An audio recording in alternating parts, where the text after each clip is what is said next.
بسم اللہ الرحمن الرحیم۔ حضرت علی رضی اللہ تعالی عنہ کی شہادت کا واقعہ۔ حضرت علی رضی اللہ تعالی عنہ پر خارجی ابن ملجم نے 26 جنوری 661 عیسوی بمطابق 19 رمضان 40 ہجری کو کوفہ کی مسجد میں زہر آلود خنجر کے ذریعے نماز کے دوران قاتلانہ حملہ کیا گیا۔ علی بن ابی طالب زخمی ہوئے۔ اگلے 2 دن تک آپ زندہ رہے لیکن زخم گہرا تھا، چنانچہ جان بحق نہ ہو سکے اور 21 رمضان 40 ہجری کو وفات پائی۔ آپ نبی کریم علیہ السلام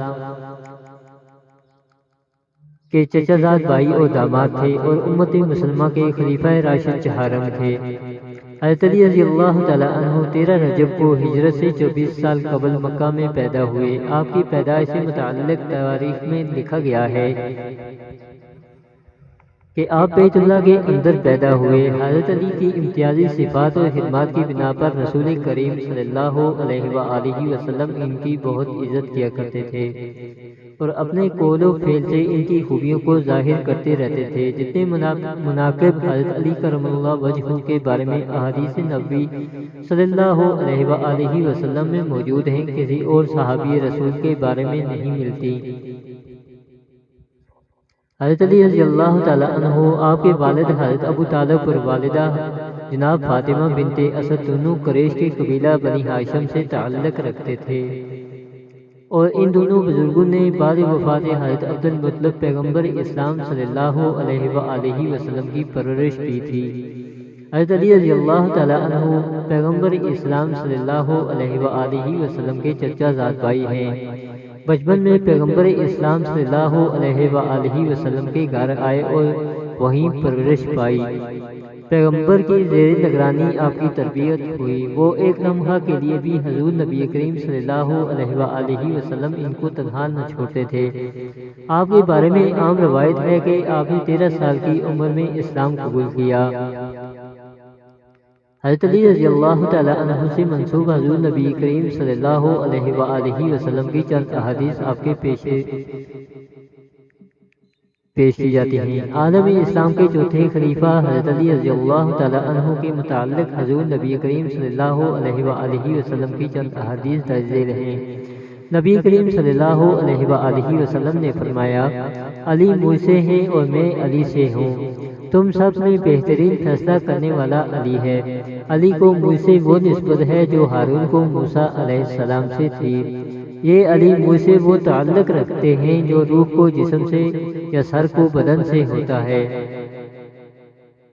حضرت علی رضی اللہ تعالی عنہ کی 3 فضیلتیں: وہ خدا اور رسول کے سب سے زیادہ محبوب ہیں، یہاں تک کہ مباہلہ کے واقعے میں حضرت علی رضی اللہ تعالی عنہ کو نفس رسول کا خطاب ملا۔ حضرت علی رضی اللہ تعالی عنہ کا عملی اعزاز یہ تھا کہ مسجد میں سب کے دروازے بند ہوئے تو علی کرم اللہ وجہہ کا دروازہ کھلا رکھا گیا۔ جب مہاجرین و انصار میں بھائی چارہ قائم کیا گیا تو حضرت علی رضی اللہ تعالی عنہ نے پیغمبر اسلام نے اپنا دنیا اور آخرت میں بھائی قرار دیا۔ آخر میں غدیر خم کے میدان میں ہزاروں مسلمانوں کے مجمع میں حضرت علی رضی اللہ تعالی عنہ کو اپنے ہاتھوں پر بلند کر کے یہ اعلان فرما دیا کہ جس کا میں مولا اس کا علی مولا۔ حضرت علی رضی اللہ تعالی عنہ پر 19 رمضان 40 ہجری میں شام سے آئے ایک شکی القلب شخص عبد الرحمن بن ملجم نامی شخص نے قطامہ نامی خارجی عورت کی مدد سے مسجد کوفہ میں حالت سجدہ میں پشت سے سر پر زہر بجھی تلوار سے وار کر کے زخمی کر دیا۔ زخمی ہونے پر آپ کے لبوں پر جو پہلی صدا آئی وہ تھی کہ رب کعبہ کی قسم آج علی کامیاب ہو گیا۔ روزہ دار پر سجدے میں وار کیا۔ کون تھا یہ قاتل؟ ایک مسلمان کلمہ گو نماز پڑھنے والا۔ اللہ اکبر! ہم ایسے مسلمانوں کو کیسے کہہ سکتے ہیں جو دل میں بغض رکھتے ہوں؟ کیا شان ہے ہمارے خلیفہ حضرت علی رضی اللہ تعالی عنہ کی کہ انہیں علم تھا کہ آج انہیں قتل کر دیا جائے گا اور قاتل کو جانتے تھے کون ہے، مگر اپنے رب کی رضا کے لیے قربانی پیش کی۔ پہلی قربانی باپ نے دی، آخری قربانی کربلا میں بیٹے امام حسین نے دی اور اس دین کو بچا لیا۔ ایک سبق دیا اسلام کو کہ کبھی باطل کے سامنے جھکنا نہیں، چاہے سر کٹانا پڑے کٹا دینا، پر باطل کے سامنے مت جھکنا۔ اللہ اکبر، ایسے ہوتے ہیں دین بچانے والے۔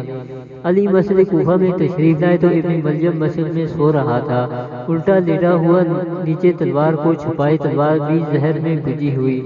علی نے کہا، اے ابن ملجم اٹھ جا، نماز کا وقت نکلا جا رہا ہے، نماز ادا کر۔ وہ ملعون اٹھا، علی نے آخری سجدہ ادا کیا، یکا یک ابن ملجم آگے بڑھا، ایسا وار کیا سر مبارک پر زہر میں بھجا ہوا خنجر اپنا اثر کر گیا۔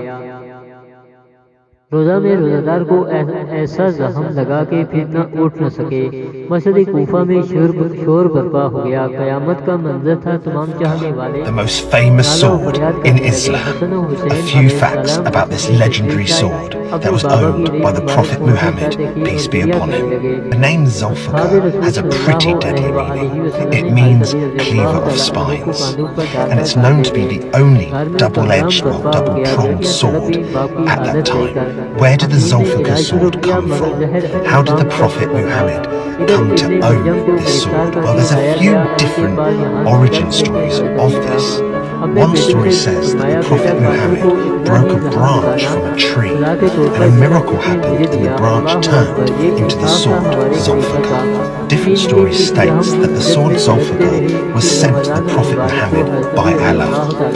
It's said that at the Battle of Kandak, the Prophet Muhammad prayed to Allah to send him a weapon to help Ali in the battle. And so Allah sent the angel Jibreel. اللہ پاک سے دعا ہے کہ ہمیں بھی اللہ باطل کے سامنے نہ جھکنے کی توفیق عطا فرمائے۔ حق کے لیے سر کٹانا پڑے تو کٹ جائے گا، لیکن باطل کے سامنے نہیں جھکیں گے انشاءاللہ۔ اگر آپ دوستوں کو میری یہ ویڈیو پسند آئے تو اسے دوسرے لوگوں تک ضرور شیئر کریں اور میرے چینل کو لازمی سبسکرائب کر دیا کریں تاکہ ہر نئی آنے والی ویڈیو آپ دوستوں تک بر وقت پہنچ سکے۔ اللہ آپ سب کا حامی و ناصر ہو۔ وآخر دعوانا ان الحمدللہ رب العالمین۔